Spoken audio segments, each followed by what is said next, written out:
Today on Quest, one of the 30 most influential neuroscientists alive today, Dr. Andrew Newberg.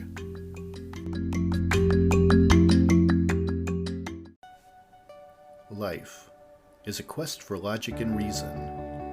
It is a quest to find balance between science and faith. Life is a quest for knowledge and understanding. But most importantly, it's a quest for personal discovery. Whatever your quest, knowing yourself is the beginning of all wisdom. Welcome to Quest.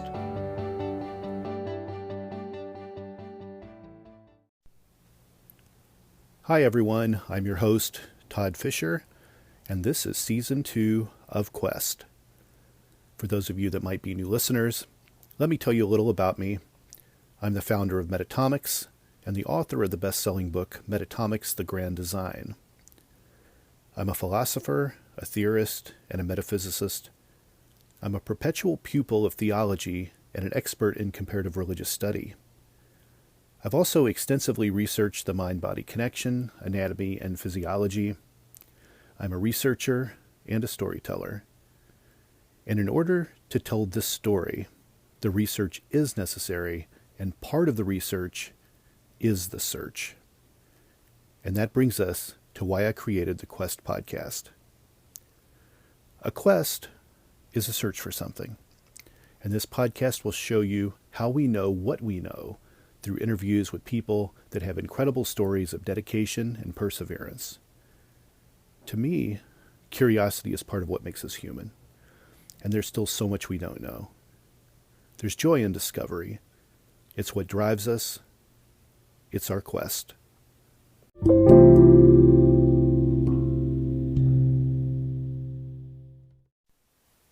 Hi everyone, welcome to the Quest podcast. Today my guest is Dr. Andrew Newberg. Dr. Newberg is a neuroscientist who studies the relationship between brain function and various mental states. He is a pioneer in the neurological study of religious and spiritual experiences, a field known as neurotheology. His research includes taking brain scans of people in prayer, meditation, rituals, and trance states in an attempt to better understand the nature of religious and spiritual practices and attitudes.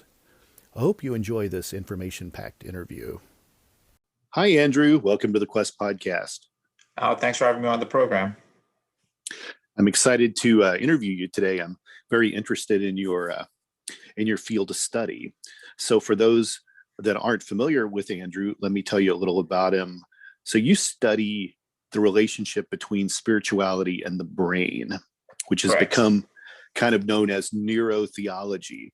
Right. And I want you to tell me a little bit more about this area of research. This is really fascinating to me. Oh, well, thank you. Me too. I've been doing it for about 30 years, and it's been a lot of fun and very exciting, and I'm certainly very passionate about it. It's to me, the field of neurotheology, just to start by defining it, as you said, is the study of the relationship between our brain and our religious and spiritual selves, if you will, our beliefs, our experiences, practices. And with that in mind, I think for neurotheology to work as a term, I think everyone needs to understand that both the neuro side as well as the theology side have to be defined very broadly. So the neuro has a lot to do with neuroscience, neuroimaging, which is a lot of work that I do. I know we'll talk about that, I'm sure. But includes things like medicine, other aspects of biology, maybe even, animal studies and so forth, looking at the effects of rituals and so forth. Psychology, all the different ways that we get at kind of what's going on in the brain. And then the theology side also has to be defined very broadly, because theology is a very specific discipline, often talking about the specifics of a given tradition like Christianity and how we take a sacred text and interpret it and make sense out of it, and make meaning out of it. And we can certainly look at that from a brain perspective.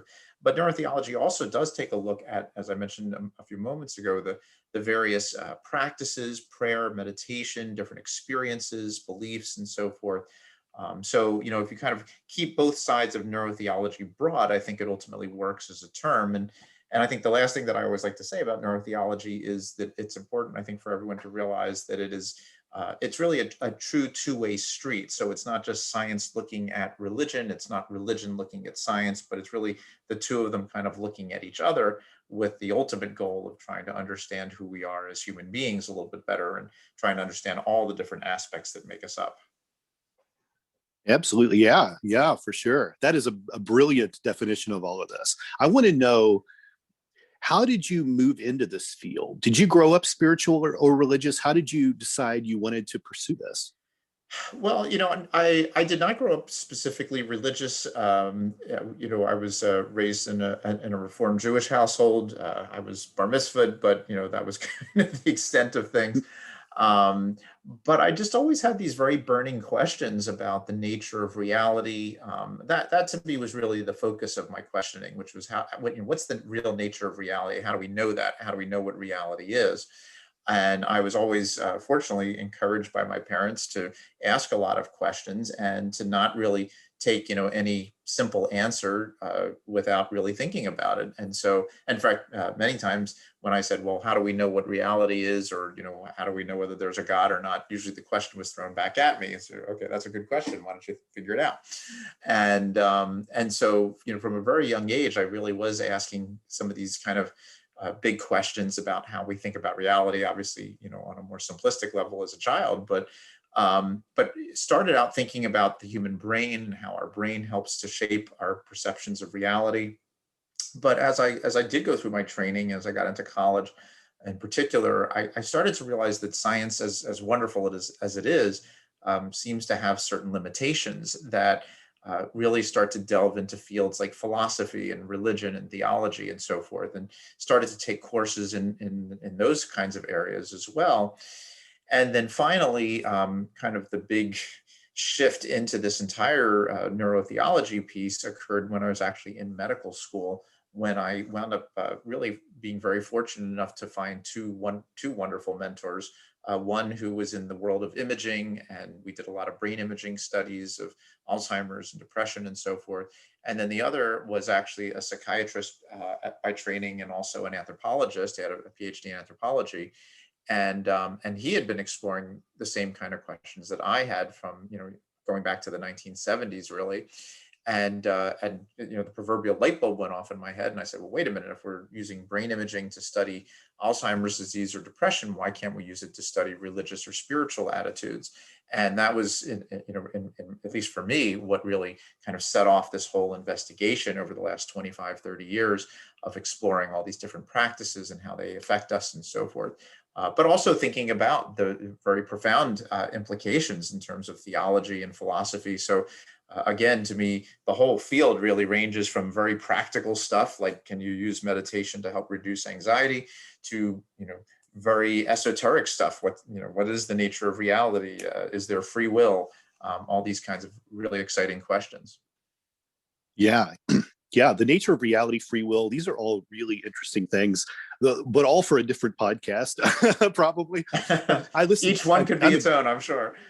I know, right? We could talk about just one of those things for several hours. Absolutely. I want to know,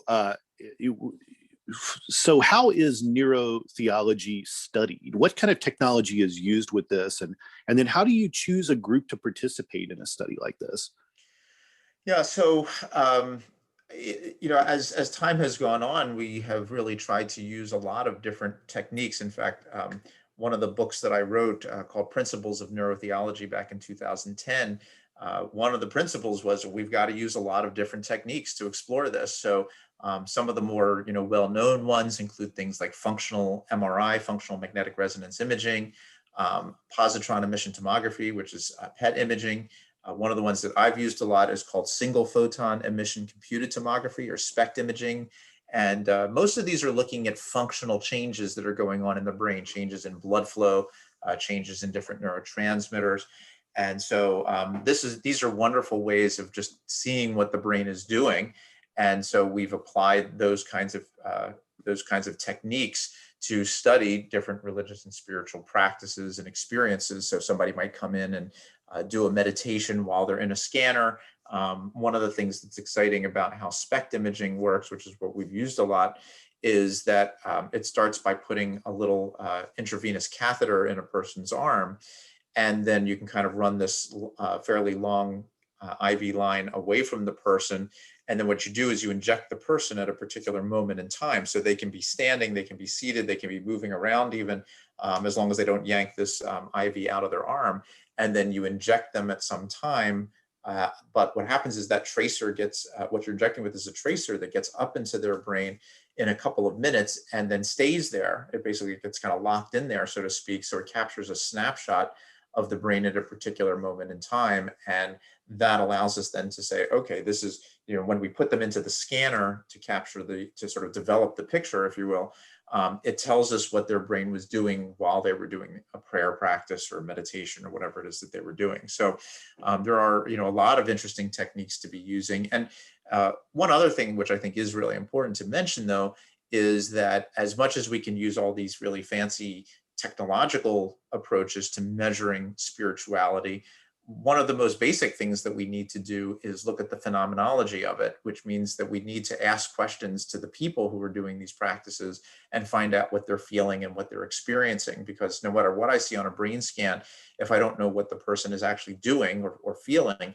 then it's very hard for me to understand what I'm seeing on the scan. So a lot of our more recent research has actually taken advantage of different surveys, asking people about their spiritual experiences, getting narrative descriptions of them, asking them about their emotional responses, their cognitive processes that are involved, what they experience visually, from an auditory perspective, whatever it is.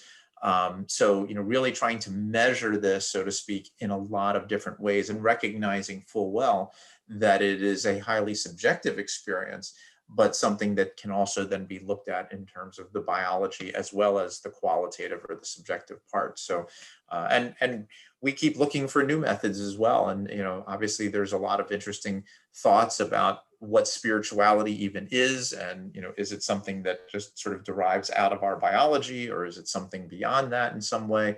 And if so, then, what might be used to be able to measure something like that? So a lot of really intriguing questions that to me push science forward as much as it pushes our understanding of religious and spiritual ideas. When someone has a religious experience, is that activating the same kind of reward processing brain circuits as like drugs would do or some other addictive activity? What parts of the brain are we talking about that are working during these types of events? Well, that's a really interesting question, and it speaks to another thing that I often say about neurotheology, which is, to me, it's kind of like a big jigsaw puzzle with a lot of pieces to it. And the drug-induced experiences are definitely an important piece, because when people take certain drugs, drugs like psilocybin, LSD, ayahuasca, and so forth, people have described very spiritual experiences. In fact, some of the studies that have come out of Johns Hopkins, one of my colleagues down there, he's done some great work looking at these kinds of experiences, and they are described by people as being just as intensely spiritual as what might be regarded as more, natural experiences without the psilocybin. So they have a profound impact on the brain. One of the things that's interesting about those drugs is that we know where they go. And so we know that a lot of them affect the serotonin system of the brain or the dopamine areas of the brain. And in fact, some of the models that myself and my colleagues have developed over the years really speaks to the fact that there's a lot of complex changes that go on in the brain when it comes to spiritual experience. There's not just like one thing or one area or one part of the brain that turns on, but many different parts and many different neurotransmitters that become part of these experiences, which really shouldn't be a surprise because of the diversity of these experiences. I mean, people have powerful emotional responses. Other people, they feel nothingness, or they feel oneness, or whatever. So there's all different kinds of things that are part of these experiences. And so, trying to study when they happen and in what context, and whether they're happening because of a meditative practice or because of taking a drug or other, possible avenues for these experiences, they all shed light on the larger kind of mechanism of what's going on in our brain and how that may be useful for understanding the experiences, how it might be helpful for understanding the brain and human consciousness, and really, again, ultimately understanding ourselves. Meditation is something that's grown in popularity just decade after decade, and it's probably at its most popular now. Um, and I think that Yes. a lot of people have been trying to put science behind meditation to actually kind of Right. link some real science to support it. So I'm curious, are there physical changes to the brain that happen during prayer or meditation, or is everything still just electrical? Well, I mean, no, I've actually, the brain scans that we were talking about a few moments ago, fMRI and SPECT. I mean, these are looking at changes in blood flow or different neurotransmitters in the brain, and they definitely change when people are doing these practices.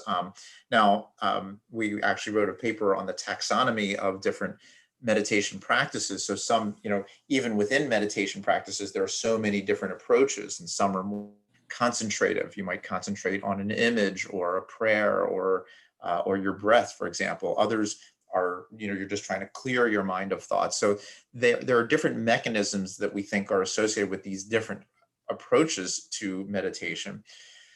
And so they all have different changes that are going on in the brain itself. For example, a lot of the concentrative practices we have found are associated with an increase of activity in the frontal lobes, which are located right behind your forehead. So when you're concentrating on a mantra, on an image, for example, you turn on your frontal lobe because that helps you to concentrate. Now, again, there isn't a spiritual part of the brain. You're using the same parts of your brain that you use for concentrating on anything. So if you're trying to solve a math problem or trying to balance your checkbook or whatever, you use your frontal lobes to try to help you concentrate and to figure that out. So you're using these same basic processes of the brain, but you get by doing that and doing it repetitively, you get to these very powerful changes that go on in the brain that lead to incredible experiences.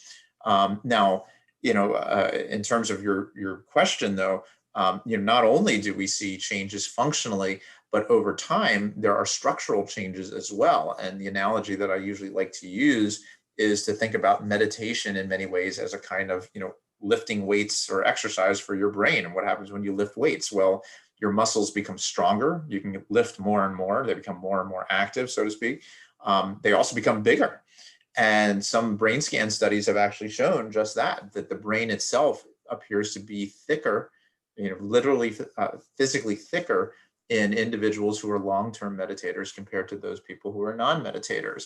And we have found evidence on the functional side that these brain areas are more active, even at rest, even when you're not doing the practice, and that seems to correlate with improvements in memory and concentration. So a lot of these practices seem to be very good for people when they help the person to enable themselves to activate these areas of the brain and to kind of train the brain or exercise the brain.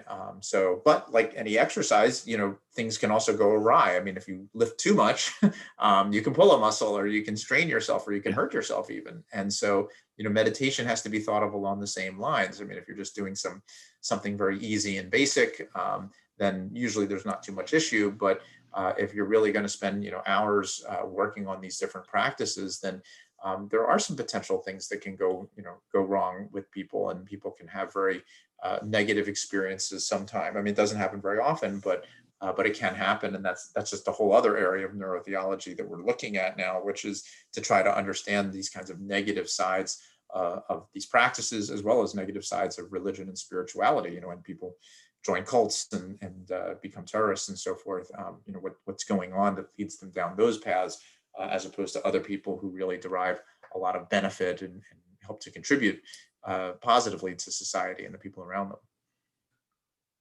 And those physical changes that could happen in the brain, is that what neuroplasticity is? Yeah, I mean, to a large extent, that is true. So, as time goes on, as you use certain parts of your brain, you can literally change the way your brain operates. And so, if somebody is, for example, highly anxious, part of what happens is as the anxieties progress over time, those neural connections are what becomes stronger and stronger. And then if you sort of consciously say, I need to break that cycle, I'm going to start to do a meditation practice and try to reduce my anxiety. Then by doing that practice, you do change the brain. It has the ability to have neuroplasticity and change its connections and change the strength and the size of those connections and so forth. And that is what contributes to changes in the brain's function and even the changes in the brain structure. So, it seems like these are these can be changes that lead to more permanent effects in the brain. And that can be a very important thing for us to think about on a more clinical level, about how we can use these practices to help people who are dealing with different issues. But it also speaks to the power of these practices. I mean, this is part of why meditation and prayer are so powerful, because if every day you say the same prayer, well, that prayer is what becomes written, so to speak, into the neural connections of your brain, and it becomes something that you believe in more and more. It becomes something you become focused on more and more. It becomes the basis of your belief system. So if you constantly meditate on, if you're a Christian and you're constantly meditating on Jesus as the Messiah, then that becomes the fundamental idea that is embedded within the brain itself, and it can lead to very, very intense religious and spiritual beliefs. Which kind of leads me into my next set of questions, which lead a little more philosophical maybe than anything. I think a lot of people have their religious or spiritual experiences in different ways. Some happen when they're in church, some happen when they visit a particular religious site or historical site, or see a relic, or are part of some sort of event, or sometimes in cults it might happen. Right. And I'm curious, are our brains creating a spiritual or mystical experience, or do you think our brains are just trying to react to, or maybe trying to interpret what's happening? Is it kind of a chicken or the egg thing here, maybe? Right. Well, I mean, that gets back to the fundamental question that I was asking as a child. What's the real reality here? And the short answer is we don't know. The longer answer is that by doing this research, I hope that we will get closer to understanding the answer to that question. I guess ultimately the answer also may be a little bit of both. I mean, obviously, when we see a car drive by us, we see it, we hear it, we smell it, and all of those senses help our brain shape the way we think about that car and its color and what it looked like and all that. But the car was also there, in reality, at least so we're going to assume.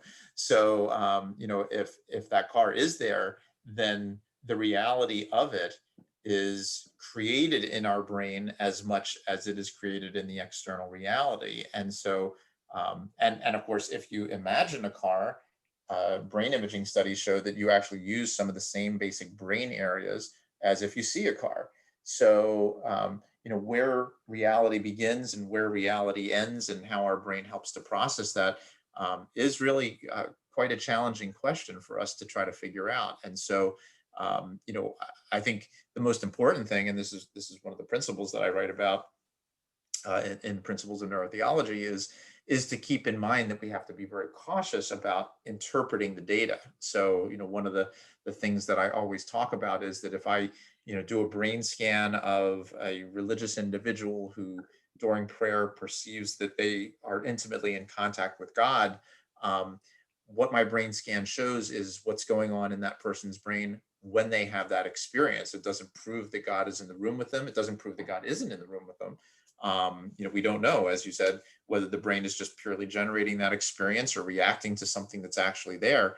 But what we can say is this is what's happening in their brain. And perhaps if we do better and better at developing our studies and the methodologies that we use, maybe we will be able to get a little bit closer to answering that question. But at the moment, we don't have a good answer just yet. Yeah, it's interesting to me what maybe is appealing to a person's brain when they're seeking that religious or spiritual experience. And I often wonder, is it the words on the page that gets them? Is it the spoken word by a priest? Is it that delivery? Is that the powerful thing that's triggering these experiences? Is it through song, potentially, maybe at church? Or is it just maybe the concentration aspect of prayer? Because I assume the brain is probably craving something to get that experience. Does Well, that make yeah, sense? yeah, absolutely. One of the way that I sometimes ask that a similar kind of question is, what are the active ingredients here? And again, part of what's fascinating about this is that there are so many ways of eliciting these kinds of experiences, and it could be different for the same person. It could obviously be different for different people.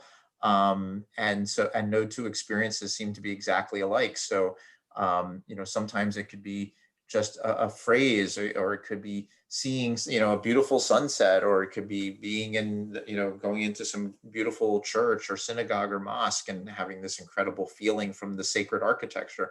We did an online survey of people's most intense spiritual experiences. We got about 2,000 or so descriptions of these experiences, and just fascinating, where and how these different experiences occurred. And some of my favorite ones were, I was just walking down the street and suddenly, everything just changed. And so, they seem to be, sometimes people can be striving for them for years. Other people, it just hits them out of nowhere. And then, of course, there are, very unique kinds of experiences. We've talked a little bit about like drug-induced experiences or near-death experiences. There's just so many different ways in which these experiences can happen.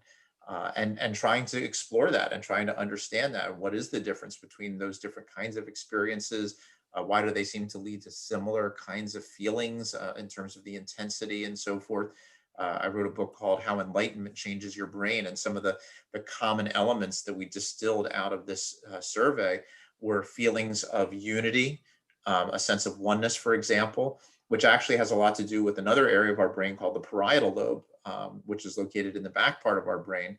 And that normally helps us to kind of create our sense of self. So this is an area that actually we have found shuts down during these practices. And if it normally, turns on to help us create our sense of self, then when it shuts down, we lose that sense of self. And that's a very common description: the loss of the sense of self, a sense of oneness, or blurring of the boundaries between the self and God, or the self and the universe. So unity is a very important aspect of the experience. Clarity, that there's people like get it for the first time, they understand things for the first time.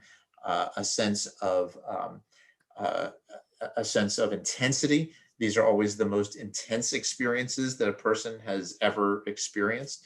A sense of surrender, which actually goes back to that frontal lobe a little bit, that, we've talked about the frontal lobe turning on when you're concentrating, but when the frontal lobe actually shuts off, you sort of lose your sense of willful activity, and it feels like things are just happening to you. You're kind of taken over, if you will, or surrender to the experience. So those are some of the elements that seem to occur to all the different people who have these experiences, but exactly how and the details, which are really fantastically interesting, are so unique for each person. And so, it creates even other questions when people say that they feel it was the most intense experience. For some, it's an intense feeling of love. For others, it's an intense feeling of oneness. It's an intense feeling of God. It's an intense feeling of energy. Are those the same experiences, all just interpreted differently, or are they fundamentally different experiences? And hopefully, again, by developing the science and looking at the brain and exploring these experiences in more and more detail, we will be able to get to a closer answer to those questions. I think when it comes to the anatomy of the human body, so much is figured out. But I hear a lot of people say the brain is still one of the last great frontiers to explore. In your opinion, how well does science know the brain? Is there still a mystery behind the brain, or do you have it figured out?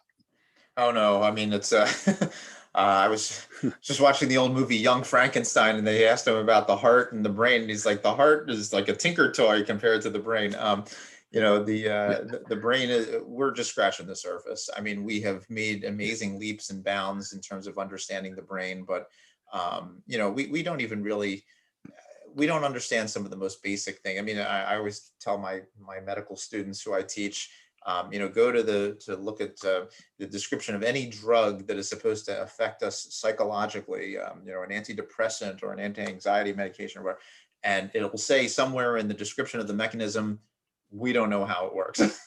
They may know, we know that it goes to a certain, we know it goes to the serotonin system, or we know that, it goes to the benzodiazepine receptors or whatever, but we have no idea why doing that makes you feel less depressed or less anxious or makes you concentrate more or whatever it is. So and maybe to drive that point home even more, and I use this with my medical students who I teach, and in fact I also teach undergraduates, and I'd say, look, we have what do we know about how the brain works? Well, we know that we have electrical changes. You mentioned that earlier.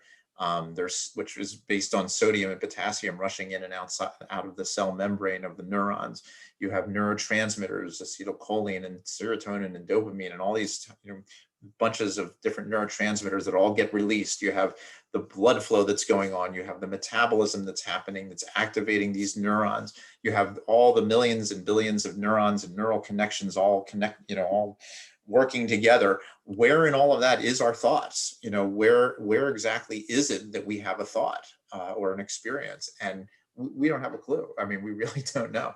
So, and again, I mean, that's part of where I think neurotheology also has an interesting opportunity to advance science, because if we're going to try to understand these complex processes that are the basis of consciousness, for example, maybe studying a person who is a 30-year Buddhist monk or something like that, who can alter the consciousness at will.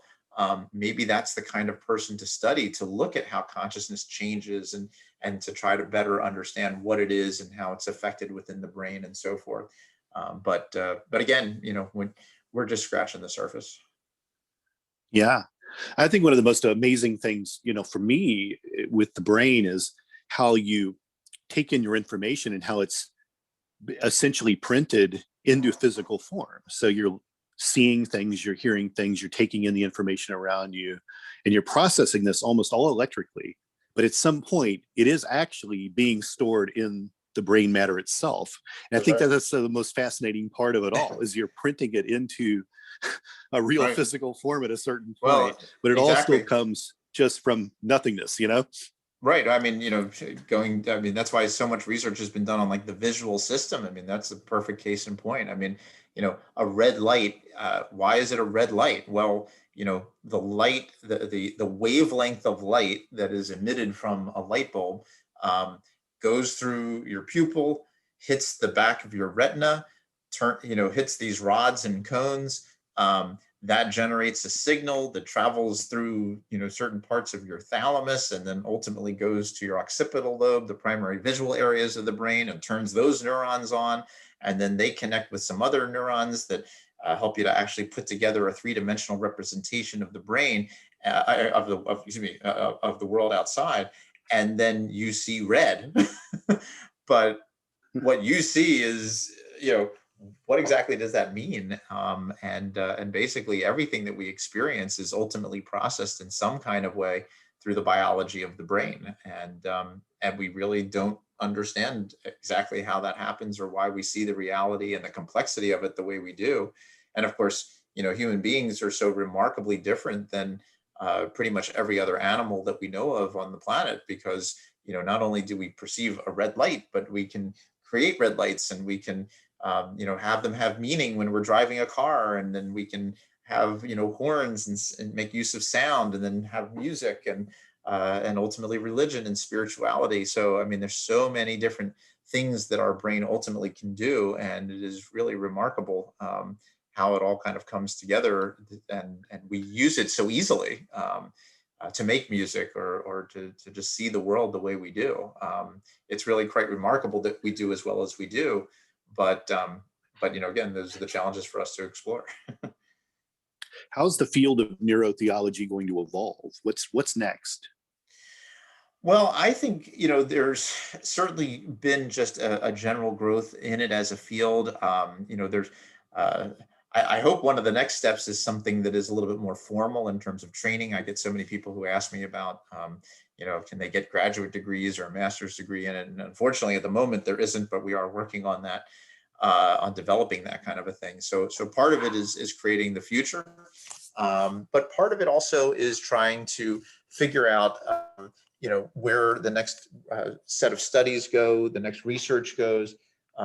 We have the opportunity to, as I was saying, look anywhere from the very practical to the very esoteric. And we have an ability to think about a lot of health-related questions in terms of thinking about how different religious or spiritual practices may be useful to help people, cope with different issues and problems, cope with the pandemic, cope with anxiety and stress and so forth.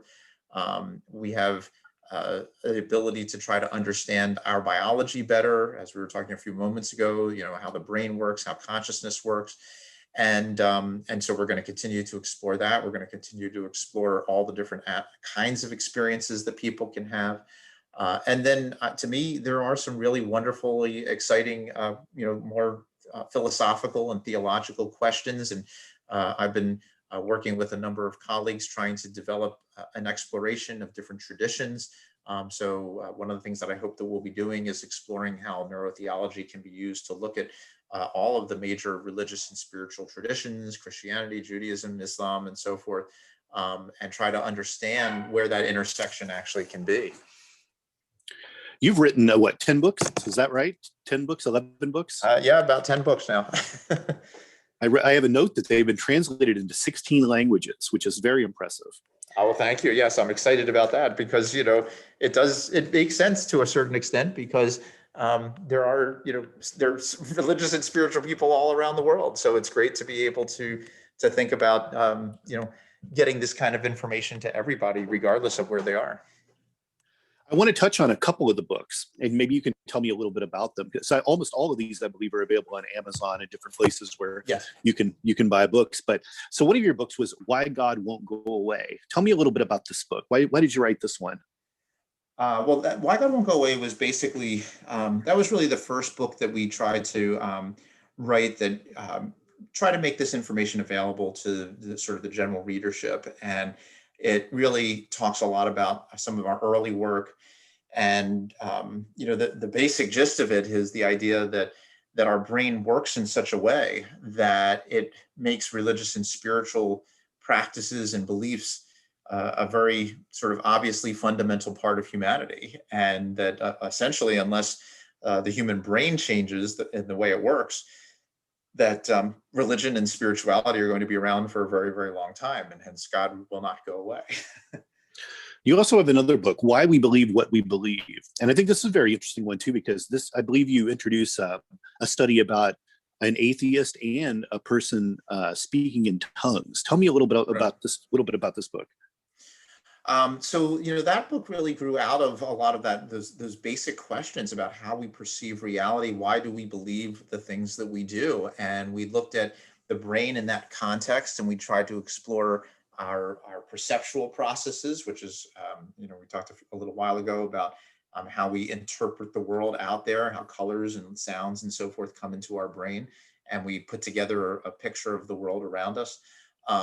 We have our cognitive processes, our emotional processes, our social influences, that all of these things affect our beliefs. And I think in many ways, I think one of the big take-home messages of it was not just about how our beliefs form in our brain, but the very fact that, there are so many different processes going on that hopefully it shows people that all of their beliefs are potentially fallible, that our brain can be fooled, so to speak, in many different kinds of ways, and that we have to be cautious about how we think about our beliefs and the certainty with which we apply to them.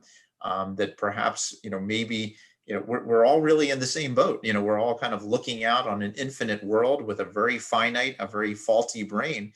And the fact that, to me, we can even get up in the morning and think that we know what to do is remarkable. So, when you start to have people who have differences of opinion, I sometimes feel like that book may have been better written today. When you have Republicans and Democrats, and people of different religious and spiritual traditions in different countries and so forth, part of what comes out of this book is that maybe we need to be a little bit more understanding and compassionate of everyone's beliefs, because it may not be very surprising that people come to different beliefs. It doesn't mean that they're bad or horrible or right or dumb or whatever. It's just that, their genetics, their upbringing, their, the way they went through the world, the good and the bad that affected them over time led them to where they are today. And they're, all of us are going to look at the world a little bit differently. So that to me is what we believe is really about. Yeah. It's interesting you mentioned politics, because a lot of people don't realize that actually in the kind of the defining aspect of what cults are, there are political cults that usually are very extremist in either a liberal or a conservative way. And I think we're seeing hints of that today. Oh, absolutely. In modern times. Yeah. It happens all around the world. It's not just here, but but it is interesting that they can be defined that way. What about how enlightenment changes your brain? Tell me about that book. So that book really was based in large part on the survey that we had done of the 2000, where we got about 2,000 people who told us about their enlightenment experiences. And we really got into the descriptions and how real these experiences are, the elements of those experiences, and then started to relate the different elements back to what was going on in the brain. So when we say a person feels unity, that there are changes going on in the parietal lobe. If they have a very intense experience, that there's another area of our brain, our limbic system, which is involved in our emotional processes, and that turns on so that the person really recognizes it as a very powerful, very intensely important experience in their lives, and so forth. So that was really about enlightenment and those kinds of experiences. And a lot of our books give some guidance too for people, a little bit of, these are the kinds of practices that lead to that. These are the kinds of ways of thinking about that might be helpful to people going forward. So there's a little bit of a practical helping aspect to a lot of these books as well. And your newest book is The Rabbi's Brain, Mystics, Moderns, and the Science of Jewish Thinking. Tell me about that. Well, that gets into your question a moment ago about the future of neurotheology. I mean, that to me was the first opportunity that I had to explore a specific tradition. And it turned out to be Judaism, in part because that's the tradition that I came from.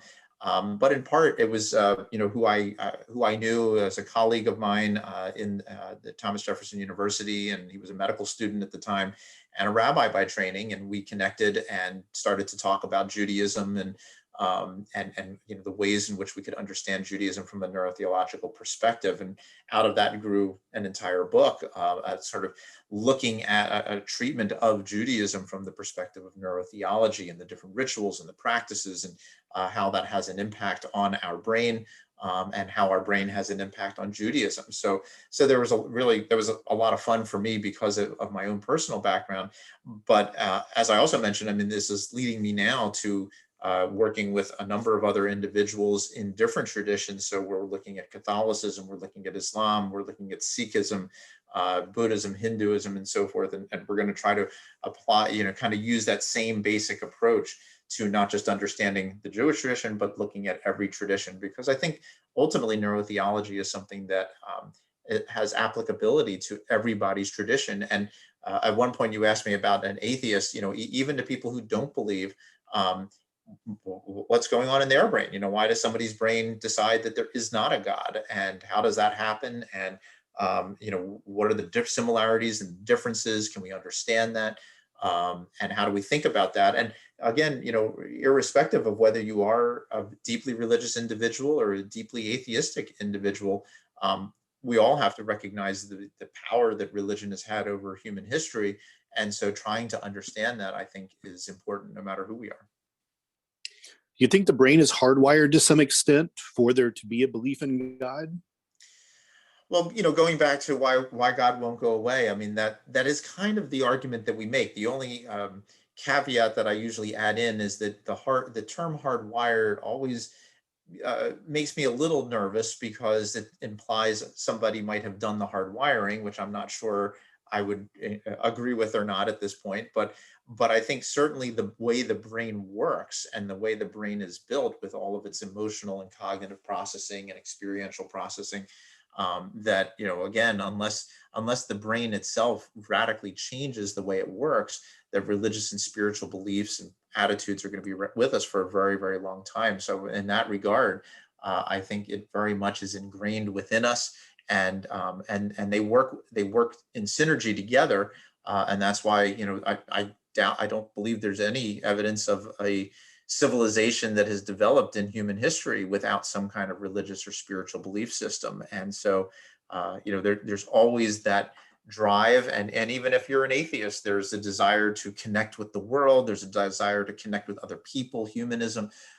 So, we can call these things different terms, but there's that sense of wonder at the world. There's a sense of connectedness that we all want to feel, and we just may define it differently. Oh yeah, yeah. I hope you have 10 more books in you. Oh, I think so. I'm still working on that. This is I've put all of these in my reading list, so I've got to start on these for sure. Have any of these been recorded as audiobooks? Yes, several of them are audiobooks. So they are, they're mostly all on Kindle as well. So people can find them in a variety of different ways, and they're all available to people. And there's even I did a lecture series called The Spiritual Brain that was done with the teaching company, The Great Courses. And so if people would rather watch a video of me explaining all of it, that's another avenue as well. Did you do a TEDx as well? Yes. Mm-hmm. On the enlightenment, how enlightenment changes your brain. You've done some podcasts too. I've caught your podcast with Dr. Drew, and Yes. I love hearing you talk. Like, this is just really amazing. It's been a very fascinating conversation today, and I really appreciate you doing this with me. How can people find you out there on the interwebs and social media? Well, my main way in which people can get to me is actually through my website, which is just Andrew Newberg, NEWBERG.com. And on there, some of the research studies that we've talked about a little bit, all the brain scan studies, information about the books and lectures and things like that. So all that information is there, and that's the best way to get in touch with me as well. Well, perfect. Andrew, thanks for coming out today. This was very enjoyable for me. I hope the listeners really enjoy it. It's jam-packed with information. You've got so much more out there. I think people can go out and look at, and just keep it up. I love it. Oh, Can't wait to you see very the much. next thing. I will. Don't worry. And I'm happy to come back. Take care. We'll talk to you soon. Thanks. Bye-bye.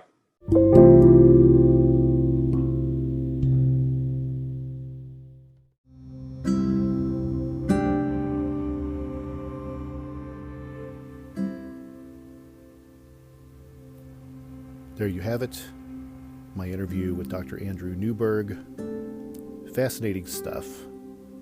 This is the kind of science I'm always looking for to support my metatomic theories.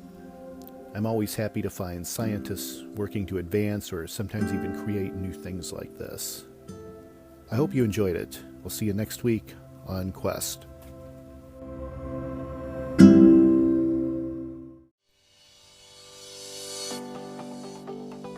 Thank you for listening to Quest.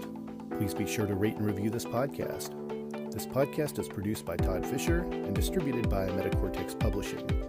This podcast is copyright. Any previously trademarked or copyright content is used by permission.